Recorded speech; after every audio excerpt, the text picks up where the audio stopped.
fluorescent lights hummed overhead in courtroom 6B, casting a sterile, unforgiving glow across the polished wood paneling and worn benches.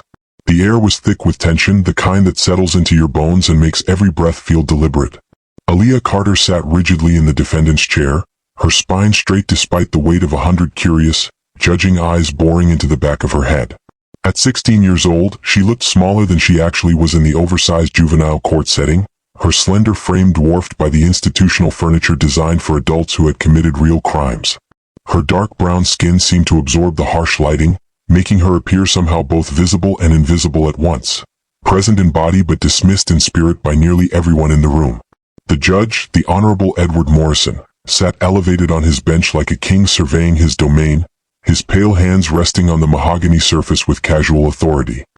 He was a man in his late 50s, with thinning gray hair combed meticulously to one side and wire-rimmed glasses that he peered over rather than through, as if constantly assessing whether those before him were worthy of his full attention. His black robe hung loosely on his narrow shoulders, and his thin lips were pressed into a permanent expression of displeasure, the kind that suggested he'd seen too much of humanity's failures and had long since stopped believing in redemption. Behind Aaliyah, the gallery was fuller than it should have been for such a minor case. Parents, students, a reporter from the local paper, and several community members had packed the wooden benches, their whispers creating a constant undercurrent of noise that reminded Aaliyah she was on display. This wasn't just about her anymore, if it ever was. This was about spectacle, about making an example, about reinforcing a narrative that had been written long before she walked through those courtroom doors. To her right sat her public defender, a young woman named Jessica Ramirez who looked barely out of law school. Jessica had kind eyes but tired ones, and during their 3 brief conversations before today, Aaliyah had sensed that while Jessica wanted to help, she was overwhelmed by her caseload and perhaps resigned to the system's inevitable outcomes. Jessica's hands shuffled papers nervously, her pen clicking in a rhythm that betrayed her anxiety.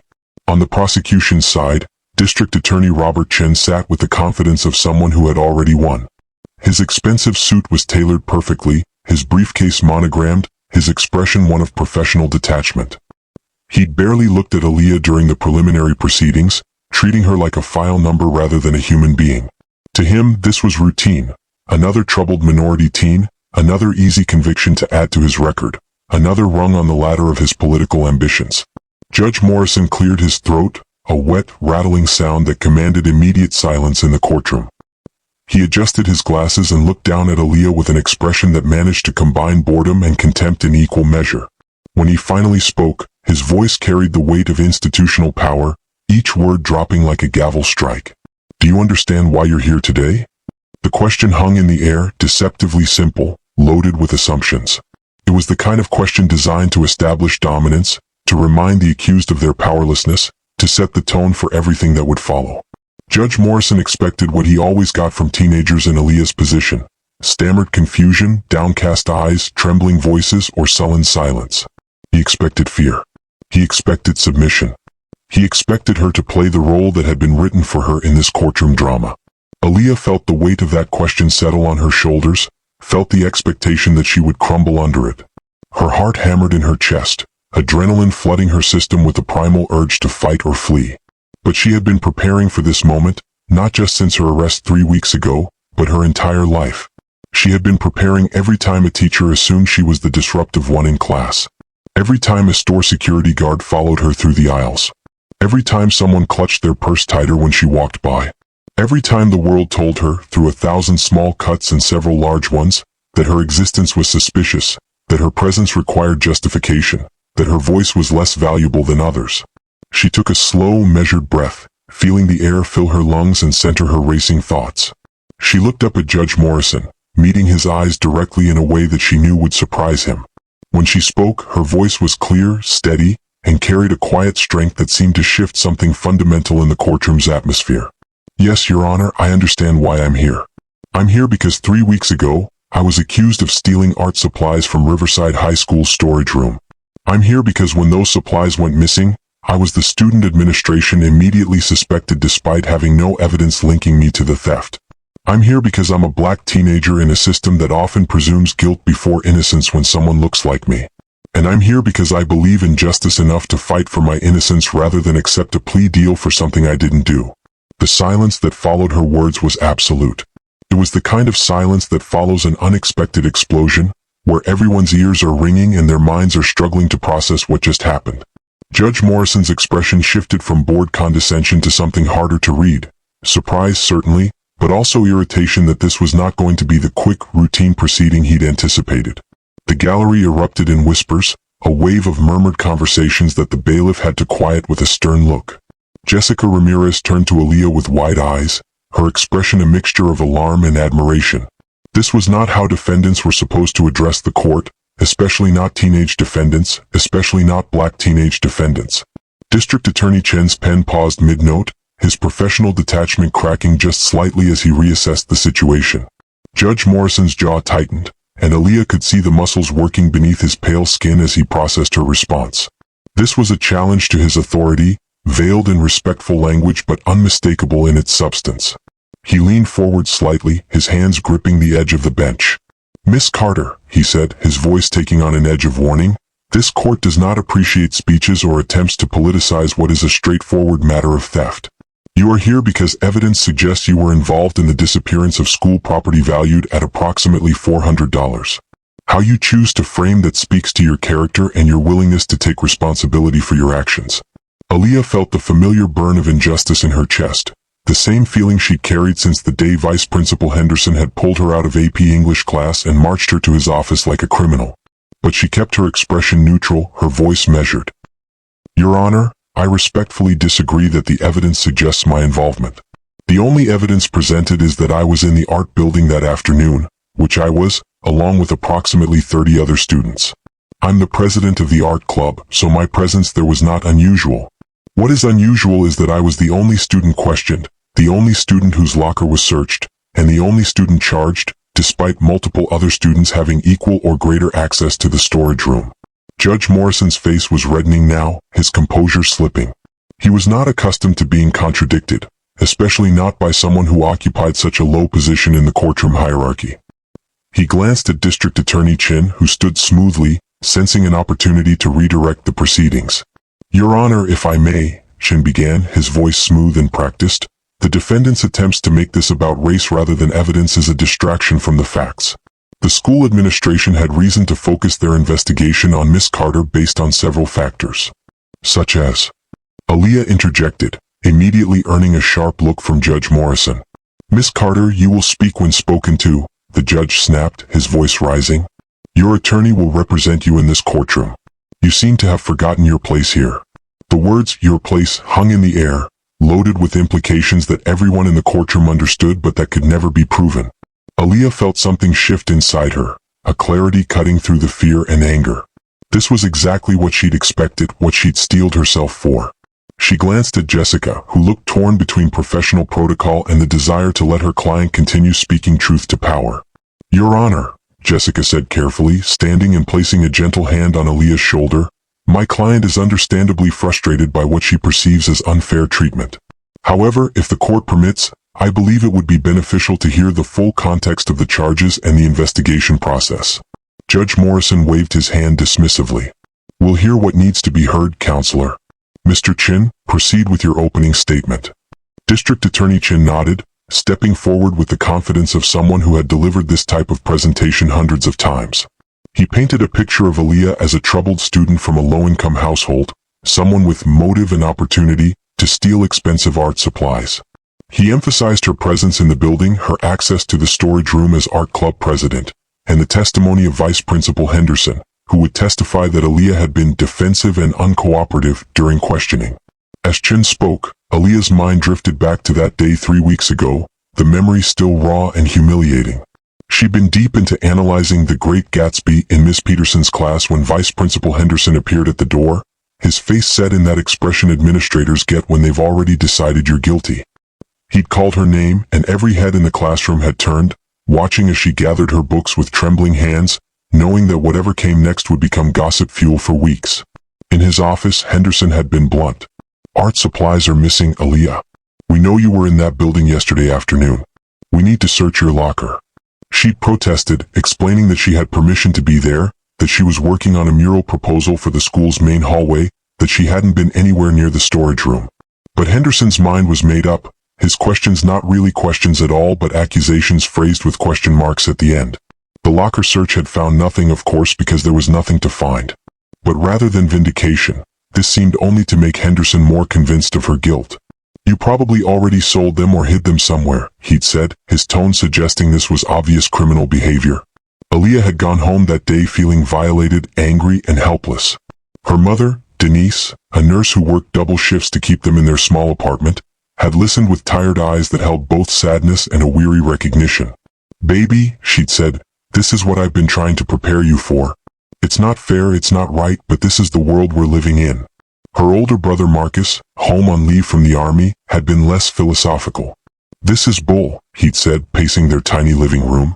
"They're targeting you because they think you're an easy mark. We need to fight this." And fight they did, though not with the resources they wished they had. They couldn't afford a private attorney, so Jessica Ramirez had been assigned to them. They'd gathered character witnesses, teachers who could vouch for Aaliyah's integrity, fellow art club members who confirmed she'd been with them during the relevant time period. But most importantly, Aaliyah had done her own investigating. She discovered that the art supplies had disappeared during a 30-minute window when she'd actually been in the library, signed in and visible on security cameras. She'd learned that 2 other students, both white and from wealthy families, had also been in the art building that day and had keys to the storage room as members of the art club leadership. She'd uncovered a pattern of missing supplies over the past 6 months, long before she'd even become art club president. But when she presented this information to Vice Principal Henderson, he'd dismissed it. "You're just trying to shift blame," he'd said. And then, astonishingly, he doubled down, filing formal charges with the district attorney's office. Back in the courtroom, Chin was concluding his opening statement, painting Aaliyah as guilty not just of theft but of lacking remorse. Judge Morrison nodded along, his expression suggesting agreement even before hearing the defense. When Jessica stood to present the defense's opening statement, her voice was stronger than Aaliyah had heard in their previous meetings. Perhaps Aaliyah's earlier courage had been contagious. Jessica outlined the timeline, the lack of physical evidence, the presence of other students with equal access, and the troubling speed with which the school had focused exclusively on Aaliyah. "Your Honor," Jessica said, "this case is not about theft. It's about assumptions, about who we believe is capable of wrongdoing based not on evidence but on preconceived notions. My client is an honor student, art club president, volunteer at the community center, and has never had so much as a detention. Yet she alone was targeted, she alone was searched, she alone stands accused. We will demonstrate that not only is she innocent, but that the investigation itself was fundamentally flawed and biased." Judge Morrison's expression throughout this statement remained skeptical, his fingers drumming on the bench in a rhythm that suggested impatience. When Jessica sat down, he immediately called for the prosecution's first witness. Vice Principal Henderson took the stand with the bearing of someone who believed absolutely in his own righteousness. He was a heavy-set man in his 50s with a buzz cut and the demeanor of someone who viewed students as problems to be managed rather than young people to be nurtured. Under Chen's questioning, he recounted discovering the missing supplies, the investigation process, and his interaction with Aaliyah. "She was defensive from the start," Henderson testified, shaking his head. "Wouldn't make eye contact, kept insisting she hadn't done anything wrong even before I told her what I was investigating. That kind of behavior tells you everything you need to know." When Jessica stood for cross-examination, she approached carefully, knowing that attacking school administrators could backfire. "Mr. Henderson, how many students did you question about these missing supplies?" "Well, Miss Carter was the primary suspect, so..." "How many students did you question?" Jessica repeated. Henderson shifted uncomfortably. "Just Miss Carter." "And why was she the primary suspect?" "She had access to the storage room, she was in the building." "How many students total have keys to that storage room?" "3. "But... and you questioned only one of them?" "The circumstances pointed to Miss Carter." "What circumstances specifically?" Henderson paused, and Aaliyah could see him struggling to articulate something he felt instinctively but couldn't quite justify with facts. "It was a judgment call based on my experience." "Your experience tells you that an honor student with no disciplinary record is more likely to steal than students with previous disciplinary issues?" Chen objected, calling the question argumentative, and Judge Morrison sustained it, but the point had been made. The gallery stirred with murmurs of agreement and disagreement. "Mr. Henderson," Jessica continued, "were you aware that security footage places Miss Carter in the library during the time window when the supplies went missing?" Henderson's face showed surprise. I wasn't told about any security footage. So you filed charges without reviewing all available evidence? I filed charges based on the investigation we conducted. An investigation that questioned one student, searched one locker, and reviewed no security footage. Is that correct? We conducted a thorough investigation given the circumstances. Jessica let that answer hang in the air before returning to her seat. Aaliyah felt a glimmer of hope. The case against her was flimsier than she'd even realized, held together by assumption rather than evidence. But Judge Morrison seemed unmoved. He called for a brief recess, during which Aaliyah overheard him speaking with the bailiff, his voice carrying more than he perhaps intended. Open and shut case if you ask me. These kids today, no respect, no accountability. Probably sold those supplies online. The words hit Aaliyah like a physical blow. The judge had already decided. This trial was a formality, the outcome predetermined. She felt tears burning behind her eyes but refused to let them fall. She would not give them that satisfaction. When court resumed, Chin called a student witness, Tyler Manning, a senior whom Aaliyah knew casually from art club. Under oath, Tyler testified that he'd seen Aaliyah near the storage room the day before the supplies were discovered missing. Did you see her enter the storage room? Jessica asked during cross-examination. No, but she was nearby. Were you also nearby? Well, yes, but... Do you have a key to the storage room? Tyler hesitated. Yes. Have you ever taken supplies from that room without logging them properly? Tyler's face reddened. Maybe once or twice, but I always brought them back. The testimony continued, and slowly, almost imperceptibly, the narrative began to shift. Each witness Chun called to establish Aaliyah's guilt inadvertently revealed gaps in the investigation, alternative suspects, and procedural failures. But Judge Morrison seemed determined to ignore these revelations, his questions to witnesses consistently leading toward presumption of Aaliyah's guilt. Then came the moment that would change everything. Judge Morrison, clearly frustrated by the defense's effective cross-examinations, decided to question Aaliyah directly, an unusual move that made Jessica visibly tense. Miss Carter, he said, his voice heavy with disdain, you've heard the testimony. You had motive, access, and opportunity. Why should this court believe you're innocent when everything points to your guilt? Jessica started to object, but Aaliyah stood before her attorney could fully rise. She'd been silent too long, letting others speak for and about her. This was her moment, her chance to speak her truth to power, consequences be damned. Your Honor, Aaliyah began, her voice clear and unwavering, you're right that I had access and opportunity. So did Tyler Manning, who just admitted to taking supplies without proper documentation. So did Sarah Chin, the art club vice president, who wasn't even questioned.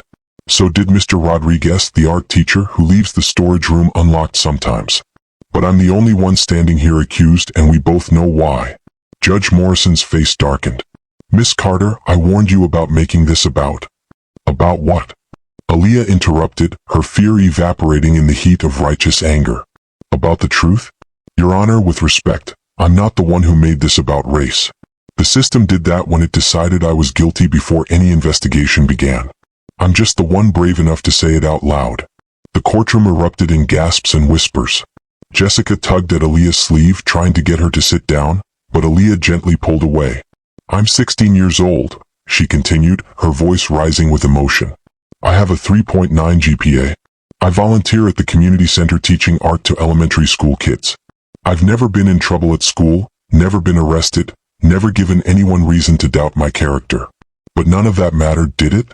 Because when those supplies went missing, Vice Principal Henderson looked at all the students with access and saw one thing, the black girl.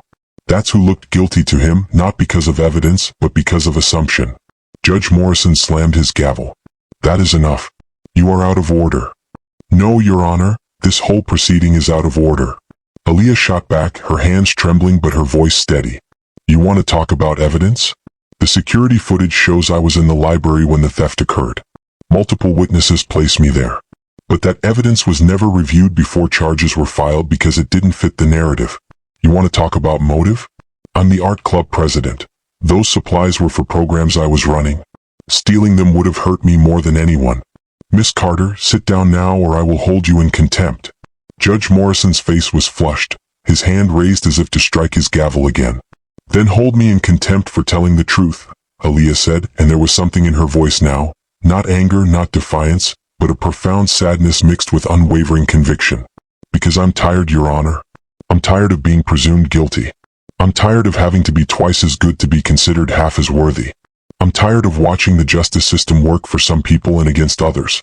And I'm tired of adults who should know better perpetuating a system that destroys kids like me before we even have a chance." The silence that followed was profound. Aaliyah stood there, breathing hard, tears finally streaming down her face, not from fear or shame but from the sheer emotional weight of finally speaking her truth in a space designed to silence her. Judge Morrison stared at her, his expression cycling through anger, surprise, and something that might have been recognition. The gallery was completely silent, every person present understanding they were witnessing something significant, something that transcended this small courtroom in this minor case. Finally, it was District Attorney Chin who broke the silence. He stood slowly, his expression troubled. "Your Honor, may I approach?" At the bench, there was a hushed conversation. Aaliyah couldn't hear the words, but she saw Chin shaking his head, saw him glance back at his notes with what looked like doubt. When they finished, Chin returned to his table and gathered his papers with the air of someone who'd made a difficult decision. "Your Honor," Chin said formally, "in light of some information that has just come to my attention, the state moves to dismiss all charges against Miss Aaliyah Carter." The courtroom exploded in shocked conversation. Jessica grabbed Aaliyah's arm in disbelief. Judge Morrison looked thunderous, his carefully controlled courtroom descending into chaos. "Order!" he shouted, banging his gavel repeatedly. "Mr. Chin, on what grounds?" Chin took a breath. "Your Honor, I've just been informed by my office that additional security footage reviewed this morning conclusively places Miss Carter in the library at the time of the theft. Furthermore, another student has come forward and confessed to taking the supplies. The evidence no longer supports prosecution of Miss Carter.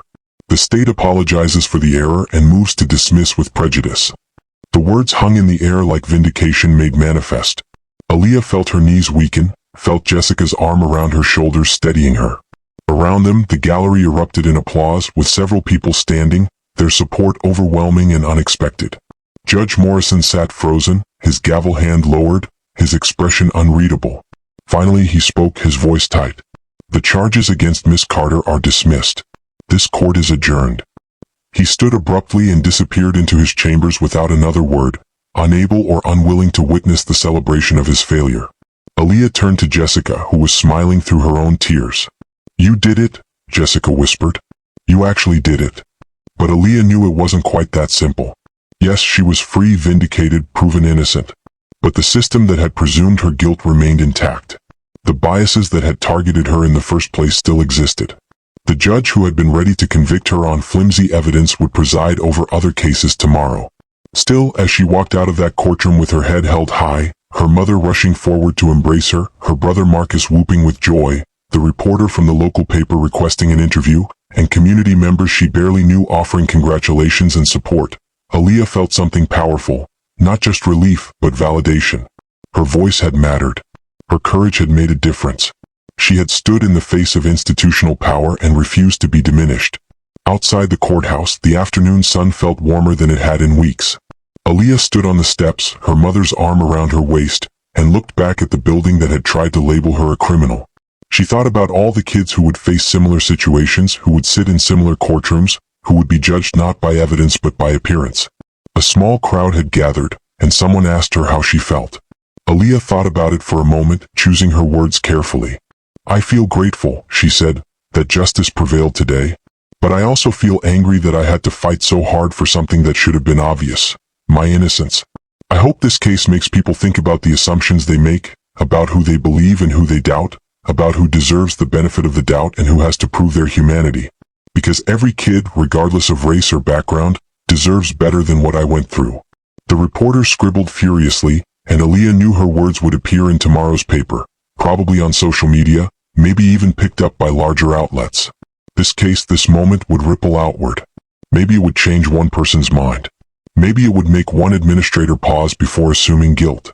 Maybe it would inspire one other kid to stand up and fight when the system tried to crush them. That evening, back in their small apartment, Aaliyah sat with her mother and brother, eating takeout pizza and processing the emotional whirlwind of the day. Marcus raised his soda can in a toast. "To Aaliyah, the bravest person I know." Denise clinked her glass against his, tears in her eyes. "I'm so proud of you, baby. So proud and so grateful you're okay." Aaliyah smiled, but she was also thinking about the other students in that art building, about Tyler who had admitted to taking supplies before, about the system that had let him off with a warning while pursuing her with charges. She thought about Vice Principal Henderson who would return to school on Monday unchanged, still making the same assumptions. She thought about Judge Morrison who would likely dismiss her testimony as teenage dramatics rather than legitimate criticism. The work wasn't done. This victory was personal, but the battle was systemic. Still, she had proven something important. That courage matters, that speaking truth to power can make a difference, that a 16-year-old black girl with no resources except her intelligence and integrity could stand against institutional bias and win. As news of the case spread through social media over the following days, Aaliyah's story became a touchstone for conversations about justice, race, and the treatment of minority youth in the legal system. The video of her courtroom statement, captured on someone's phone and uploaded to various platforms, went viral, with millions viewing her impassioned defense of herself and others like her. Comments poured in from around the country, from other black teenagers sharing their own experiences with discriminatory treatment, from parents worried about their children facing similar situations, from legal experts praising her eloquence and condemning the flawed investigation. The attention was overwhelming and sometimes frightening, but it also connected Aaliyah to a community she hadn't known existed: activists, lawyers, educators, and ordinary people committed to fighting for justice. She received invitations to speak at schools and community centers, requests for interviews from major media outlets, and letters from young people who said her courage had inspired them to stand up for themselves. The school district, facing public scrutiny, announced a review of its disciplinary procedures and implicit bias training for all administrators. Vice Principal Henderson was quietly reassigned to a district office position. The art club received a donation to replace all the stolen supplies and expand its programs. Judge Morrison, however, remained on the bench, protected by tenure and institutional inertia. But lawyers in the community began paying closer attention to his cases, looking for patterns of bias and filing complaints when they found them. The system was slow, resistant to change, but the spotlight on this case had made that change slightly more possible. Months later, as Aaliyah stood before her classmates at graduation, delivering her valedictorian speech, she reflected on how that terrifying day in court had transformed her life. She spoke about justice, courage, and the responsibility each person has to stand against injustice wherever they find it. We often think of heroes as people with superpowers or extraordinary circumstances, she said, her voice carrying across the auditorium. But real heroism is simpler and harder than that. It's standing up when it would be easier to sit down. It's speaking truth when silence would be safer. It's believing in your own worth even when the world tells you you're worthless. It's fighting for what's right even when the odds are stacked against you. She looked out at the audience, at her mother, crying tears of joy, at Marcus in his uniform, at her teachers who had supported her, at her fellow students who had learned from her example. She saw Vice Principal Henderson's empty seat, a reminder that some battles are won not through confrontation but through persistent pressure for accountability. What happened to me shouldn't happen to anyone, Aaliyah continued. But it does, every day, to people of all ages and backgrounds. So I challenge each of you to be the person who stands up, who speaks out, who refuses to accept injustice as inevitable. Because change doesn't happen through grand gestures or perfect heroes. It happens through ordinary people deciding that enough is enough, that they will no longer be silent, that they will demand better from the world around them. The auditorium erupted in applause, a standing ovation that seemed to acknowledge not just her academic achievements but her moral courage, her willingness to fight for something bigger than herself. As Aaliyah accepted her diploma and walked across the stage, she felt the weight of that courtroom experience transforming from trauma into purpose. She knew the road ahead wouldn't be easy. She'd chosen to study law in college, determined to change the system from within, to become the kind of attorney who fought for kids like herself. She knew she'd face more bias, more assumptions, more people who would doubt her because of her race or age or gender. But she also knew with unshakable certainty that she had the strength to face those challenges. Because in that courtroom, facing a judge who had already decided she was guilty, confronting a system designed to diminish her, Aaliyah Carter had discovered something powerful about herself. That her voice mattered, that her truth had weight, that courage was not the absence of fear but the decision to act despite it. And that discovery, that moment of transformation when a 16-year-old girl stood up to institutional power and won, would carry her through every challenge ahead. She had learned that justice wasn't a given, that it had to be fought for, demanded, and defended.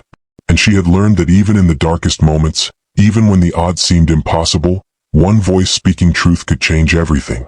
The story of Aaliyah Carter's day in court became more than just a viral video or a local news story. It became a reminder that heroism exists in ordinary people who refuse to accept injustice, who stand up even when they're shaking, who speak out even when their voices tremble. It became proof that the system, for all its flaws and biases, could still be pushed toward justice by those brave enough to push.